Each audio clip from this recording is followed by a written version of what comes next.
আসসালামু আলাইকুম, সবাইকে স্বাগত। আজ আমাদের সাকসেস স্টোরি নিয়ে আমাদের সাথে আছে মোহাম্মদ খালেদ বিন ফারুক।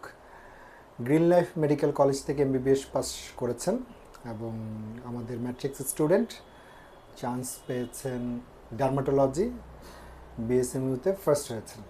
আচ্ছা, তো আমরা ছোট্ট একটা ভিডিও টিউটোরিয়াল করছি যারা পরবর্তীতে পরীক্ষা দিবেন তারা কিছুটা ইন্সপায়ার করার জন্য এবং আপনাদের পড়াশোনার যেই সামনের যেই গতিপথ যেই সময়টুকু আছে সেটা আসলে কীভাবে কাজে লাগানো যায়। আমার মনে হয় এখান থেকে আপনারা কিছুটা হলেও উপকৃত হবেন। তো ফারুক, কেমন লাগছে? জি, ভালো, আলহামদুলিল্লাহ। আলহামদুলিল্লাহ। আচ্ছা, তোমার মেডিকেল কলেজ তো ছিল green Life Medical college. Green Life Medical college. তো গ্রিন লাইফের যারা পরবর্তী যারা পরীক্ষার্থী আছে বা জুনিয়র যারা বের হয়েছে তারা আশা করি ফারুককে চিনে রাখবে এবং যে কোনো প্রয়োজনে ম্যাট্রিক্স পয়েন্ট তো সাথে আছেই, পাশাপাশি তারা ফারুককেও নক দিতে পারে। তো তোমার এই জার্নি কেমন ছিল?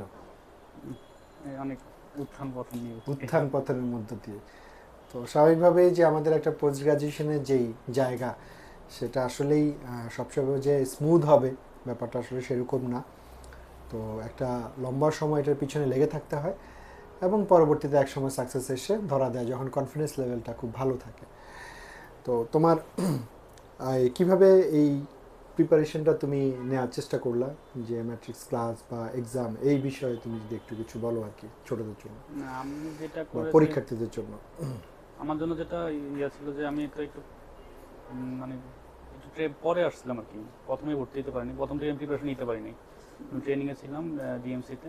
পরে ওখান থেকে আমার প্রায় 6 মাস পরে আমি এখানে এসে ভর্তি হয়েছিলাম আর কি। আর এর আগেও আমি ম্যাট্রিক্সে ভর্তি হয়েছিলাম, কিন্তু তখন কন্টিনিউ করতে পারিনি, কোভিড শুরু হয়ে গেছিলো। তো আমার একটা গ্যাপ পড়ে গেছিলো আর কি।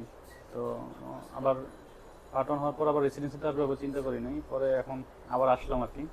এখন আমার যেটা ইয়া ছিল যে আমি রেগুলার ক্লাস করতাম, ক্লাস কখনো মিস দিই নাই। আর অফলাইন ক্লাস করতাম, আমি অনলাইন ক্লাসটা প্রিফার করি না, কিন্তু যার একদমই সম্ভব না সে তার করলো। জন্য তবে ঢাকা বাইরে অনলাইনে একটা যে যাদের পক্ষে সম্ভব তারা অনেকেই আবার অনলাইনে করতে চায়। তো আমার মনে হয় যে যারা পসিবল কিছুটা হলেও যে অফলাইনে ক্লাস করা আপনারা অফলাইনে এসে করবেন। ফারুক আমাদের সাথে অফলাইনে ছিল এবং তার পরিশ্রমের সেই গল্পটাই শুনছিলাম। এখন ক্লাস করতাম রেগুলার, ক্লাস কোনো মিস দিই নাই। আর এক্সামও দিতাম, কিন্তু খুব একটা নাম্বার বেশি আসতো না আর কি। কারণ প্রিপারেশন নিতে পারতাম না, কারণ আমার অনেক গ্যাপ পড়ে গেছিলো। আর হলো যে সপ্তাহে 2টা লেকচার করতে হতো অ্যাটলিস্ট, নাহলে আমি টাইম পাইতাম না। কারণ আমি হয়তো টার্গেট ছিল যে নভেম্বরের দিকে এক্সামটা হবে। দেখা যাক ওদিকে আবার 1 মাস সময় পেলাম আর কি, ডিসেম্বরে চলে গেলো পরীক্ষাটা। ওটা আমার জন্য প্লাস পয়েন্ট ছিল। পরে এখন আমি যেটা বললাম যে লেকচার করা শুরু করলাম। যেমন এখানে যেমন যে লেকচারটা এখানে অনেক আগে হয়ে গেছে, সেটা আমি অনলাইনে করে নিতাম। অনলাইনে করে এখান থেকে এসে লেকচার শিটটা নিয়ে যেতাম, ম্যাট্রিক্স থেকে এসে লেকচার শিটটা নিয়ে যেতাম। আর হলো অনলাইনে ক্লাসটা করে পরে আমি অনলাইনে পরীক্ষা দেওয়ার চেষ্টা করতাম, ওইটা আগের যেটা হয়ে গেছে। তারপরে যে ভুলটা হইতো আর কি, তো আমি সেটা আবার আমার লেকচার নোটের মধ্যে একটু মানে নোট করে রাখতাম যে এই জায়গাটা আমার ভুল ছিল। একটা লেকচার শিটের মধ্যে আমি সব কিছু কনসেস করার চেষ্টা করছি। মানে আমি এমন হয় না যে লেকচার শিটটা মানে যখন আমি আবার করতে যাব যে আবার আমার অন্য জায়গাতে রেফারেন্স নিতে হচ্ছে, আমি জাস্ট শিটের মধ্যেই সব কিছু করে ফেলছি আর কি। আমি শিটটাই গোছানোর চেষ্টা করছিলাম মেনলি আর কি। আমি মেনলি শিট বেশি পড়াশোনা করছি, আর ডেভিডসনটাও প্রিফার করছিলাম আমি।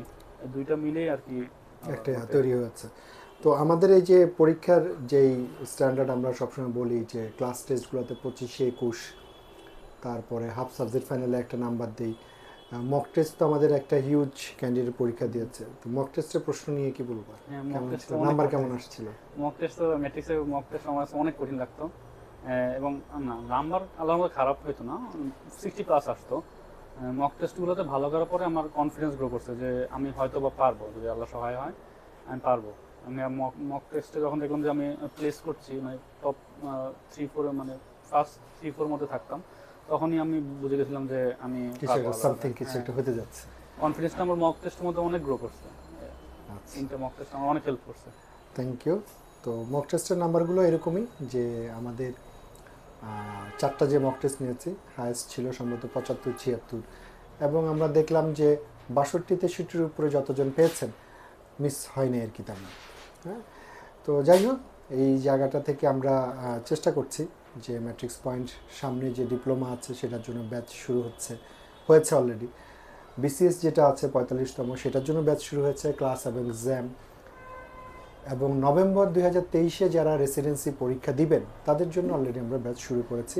কারণ আমরা জানি যে একটা বড় অংশ ডক্টর 1 বছর আগে থেকে ধীরে ধীরে পড়ার চেষ্টা করেন এবং সেটার সংখ্যাটা বেশ ভালো, এবং প্রতি বছর আমরা সেটা আয়োজন করে থাকি। এর পাশাপাশি এফসিপিএস পার্ট 1, তারপরে এমপিএইচ, এমসিপিএস, সেই ক্লাসগুলো আমাদের ম্যাট্রিক্স পয়েন্ট আয়োজন করে সুনামের সাথে করে যাচ্ছে। এবং আপনাদের পরবর্তী যে পরীক্ষাগুলো আছে সেগুলোর জন্য আপনারা চেষ্টা করবেন যে পড়াটা কিভাবে আসলে গুছানো যায়, এবং সেই গুছানোর জন্যই কিন্তু আমরা এই পাশে আছি। তো আমি আবারও ধন্যবাদ জানাতে চাই ডক্টর ফারুককে। আমার মনে হয় জীবনটা অনেক সুন্দর লাগতেছে এখন, তাই না?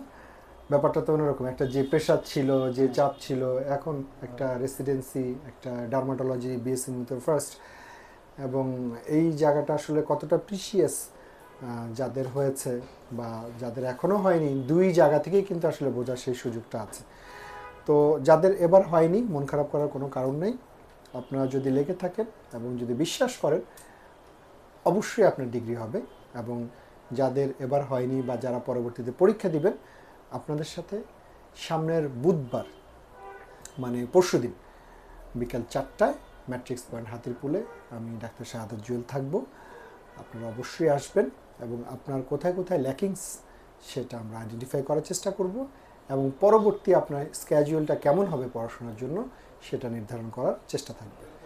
তো থ্যাংক ইউ ডক্টর ফারুক, ইনশাল্লাহ দেখা হবে। মক সেকেন্ড পরীক্ষা দেওয়ার পরে কিন্তু আপনার সাথে কথা বলে গেছিলাম আমি আবার। আচ্ছা আচ্ছা আচ্ছা আচ্ছা, কি বলছিলাম তখন?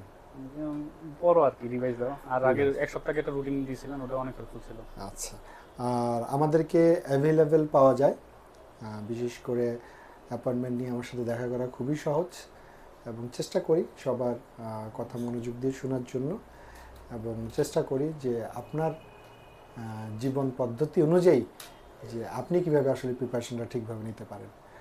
তো থ্যাংক ইউ সবাইকে, ইনশাল্লাহ ভালো থাকবেন, দেখা হবে।